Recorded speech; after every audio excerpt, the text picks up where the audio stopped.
A indústria de aviação é uma das maiores indústrias do planeta, pois é um nicho crescente e precisa sempre de inovações e melhorias.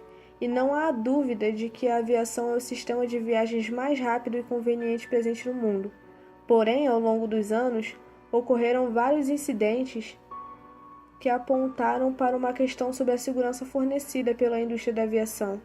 Em função dos acidentes aéreos recentes em nosso país, essa preocupação vem se tornando cada vez maior. Por isso, o canal Curiosiarte traz para vocês os 5 maiores acidentes aéreos do Brasil. Foi um dos mais graves acidentes da história do Brasil. O avião da TAM, com 96 pessoas a bordo, caiu quando tentava decolar.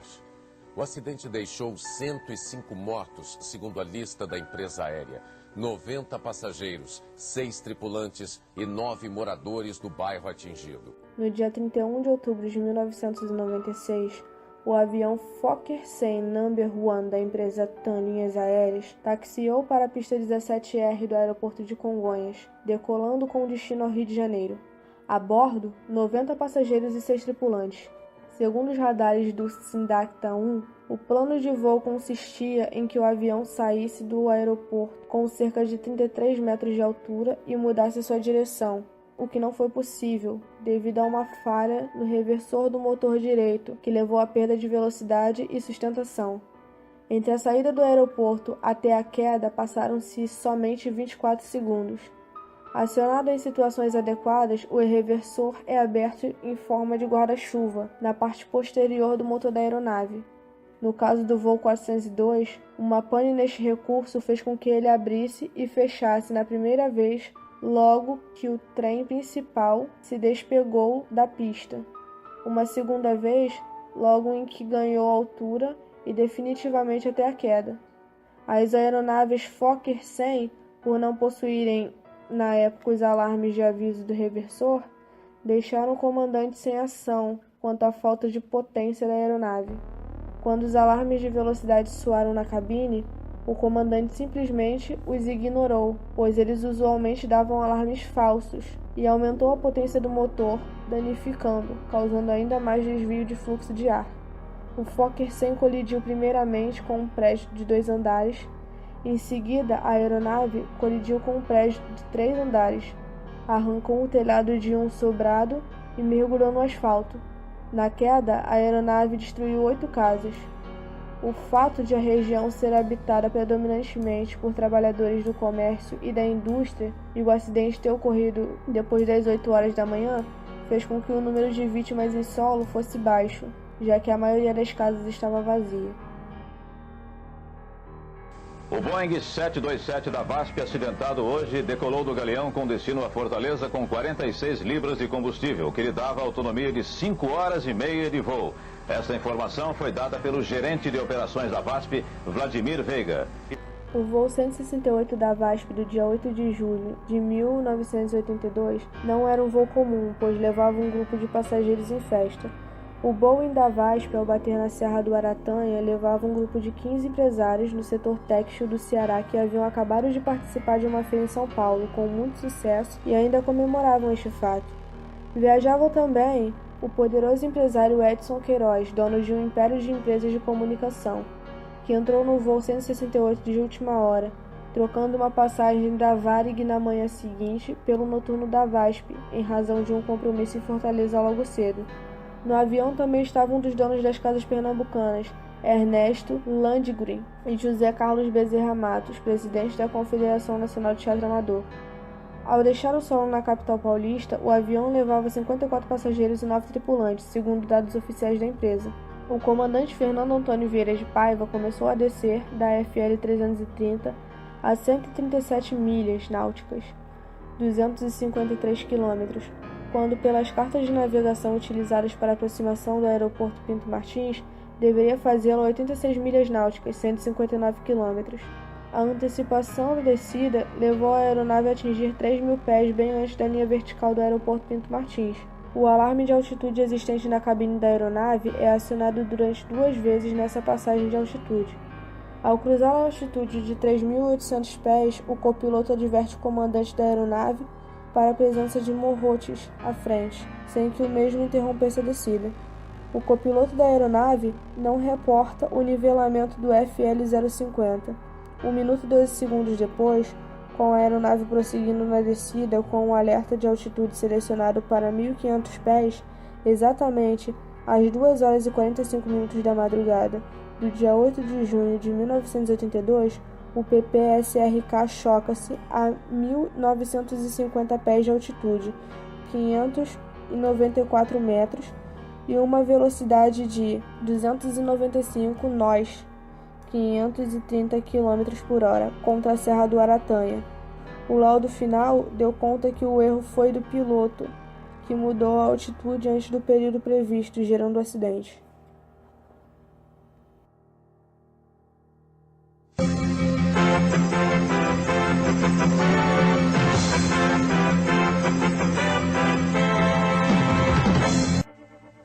O brigadeiro Bueno, comandante da aeronáutica, informou que houve um choque entre duas aeronaves esta tarde. Uma delas era um avião da Gol, que fazia o voo 1907.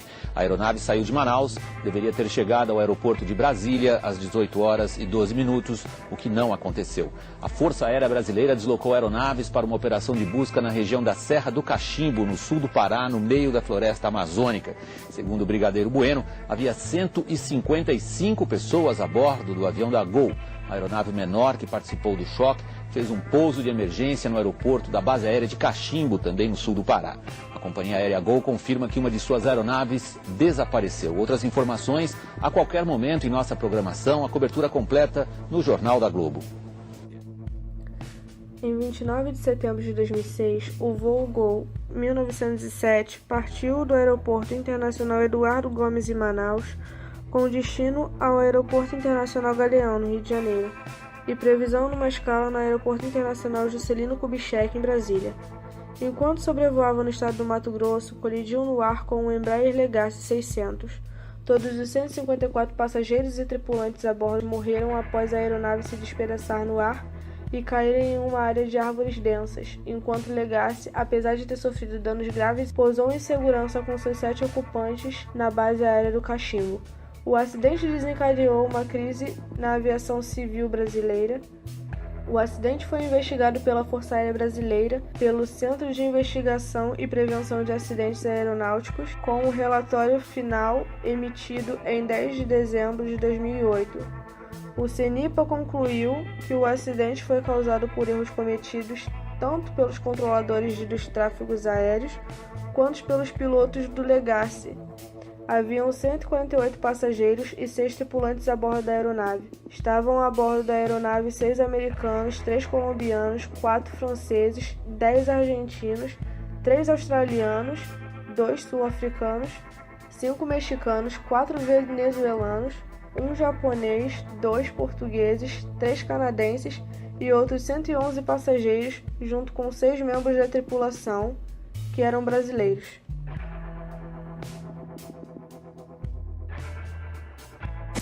O Jornal da Record está no ar com a notícia de um grave acidente aéreo, ou talvez o maior da história do país, que aconteceu agora há pouco no aeroporto de Congonhas, em São Paulo. O voo JJ 3054 com 180 passageiros estava pousando vindo de Porto Alegre e derrapou na pista molhada. Você acompanha ao vivo as imagens do helicóptero.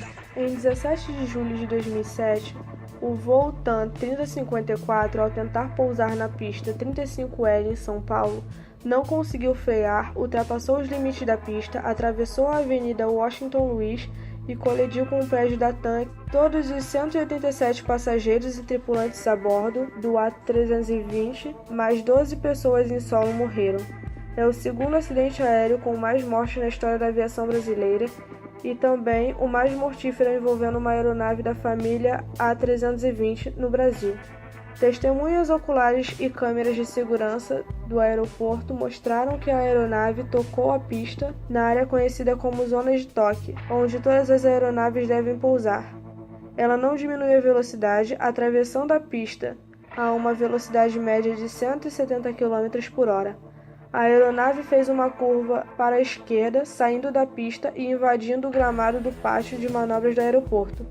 A aeronave saiu das delimitações do aeroporto, planou sobre a avenida e colidiu com o edifício da TAM Express, causando um incêndio imediato. Todos a bordo faleceram na hora. A delegação da equipe de futebol do Grêmio estava prevista para embarcar neste voo. Jogadores e comissão técnica fariam conexões em Congonhas e seguiram para Goiânia, onde havia um jogo marcado contra a equipe do Goiás. Mas a direção do clube adiou a viagem para o dia seguinte. Inicialmente, a aeronave iria pousar no aeroporto de Guarulhos, onde as condições climáticas estavam melhores, mas a tripulação decidiu aterrissar em Congonhas. Dados da caixa preta da aeronave mostraram que, antes do pouso, ambas manetes de potência dos motores estavam em 80%, regulados pelo sistema da aeronave, sistema que regula a potência dos motores com base em uma velocidade determinada pelo piloto, com o objetivo de mantê-la sempre constante. 2 segundos antes do pouso, um aviso sonoro foi emitido pela aeronave, aconselhando os pilotos a levantarem as manetes para a posição ID, posição de pouso sem potência. Isso desativaria o sistema de auto-throttle da aeronave, fazendo com que a aeronave tivesse a velocidade, conseguindo frear completamente dentro dos limites da pista.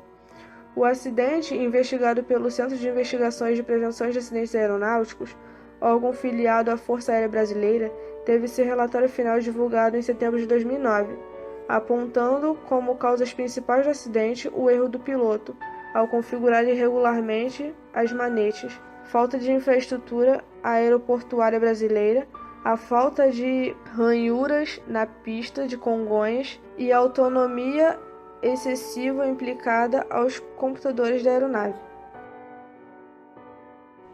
E atenção, uma notícia que acaba de chegar à nossa redação é que a aeronáutica já iniciou as buscas a um avião da Air France que teria saído do Rio de Janeiro rumo a Paris e que teria desaparecido, segundo várias agências de notícias, no meio do Oceano Atlântico.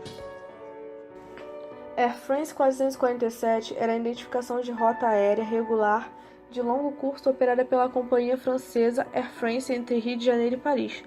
Quando o avião se aproximava do limite de vigilância dos radares brasileiros, cruzando o Oceano Atlântico em direção à costa do Senegal na África Ocidental, onde voltaria a ser coberto por radares, 40 minutos mais tarde, uma série de mensagens automáticas foram enviadas pelo avião, indicando problemas elétricos e de perda de pressurização da cabine da aeronave. Em 2 de junho, foram reportadas observações aéreas e marítimas de destroços no oceano. À medida que as buscas continuaram, a França enviou um navio de pesquisa equipado com 2 mini-submarinos capazes de realizar buscas a profundidades de 4.700 metros. O Brasil enviou 5 navios para o local, dentre os quais o navio-tanque para prolongar as buscas na área.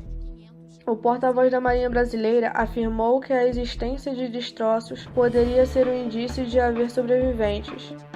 Na noite do mesmo dia, o presidente brasileiro em exercício, José de Alencar, tendo em vista a localização do acidente em alto mar, decretou luto nacional por 3 dias em memória às vítimas da tragédia. Em 3 de junho, o Estado-Maior do Exército francês confirmou que os destroços encontrados pertenciam ao Airbus desaparecido. A investigação inicial do acidente foi prejudicada tanto pela falta de testemunhas e rastreamento de radares, como pela falta das caixas pretas localizadas 2 anos após o acidente, em maio de 2011. Em 5 de junho de 2012, o Bureau de Investigações e Análises, órgãos do governo francês responsáveis por investigações, apresentou seu relatório final. Nele, o órgão aponta que a tragédia foi causada por uma combinação de erros de avaliação dos pilotos com problemas técnicos ocorridos por congelamento dos sensores de velocidade, o que causou a desconexão do piloto automático e, em seguida, diversos erros de avaliação dos pilotos. Em abril de 2014, foi anunciado que a queda do voo Rio-Paris da Air France deveu-se a uma reação inadequada da tripulação após a perda momentânea das indicações de velocidade. As conclusões do relatório de peritagem judicial especificaram uma conjunção de fatores humanos, falhas técnicas e procedimentos inadequados e conclusões meteorológicas adversas. E esse foi mais um vídeo do canal Curiosiarte. Se você gostou do conteúdo, deixe seu like, se inscreva e compartilhe com seus amigos. Teremos vídeos todas as terças-feiras à meia-noite. Deixe sua sugestão nos comentários. Na tela, nossas redes sociais. É isso aí, galera. Até a próxima!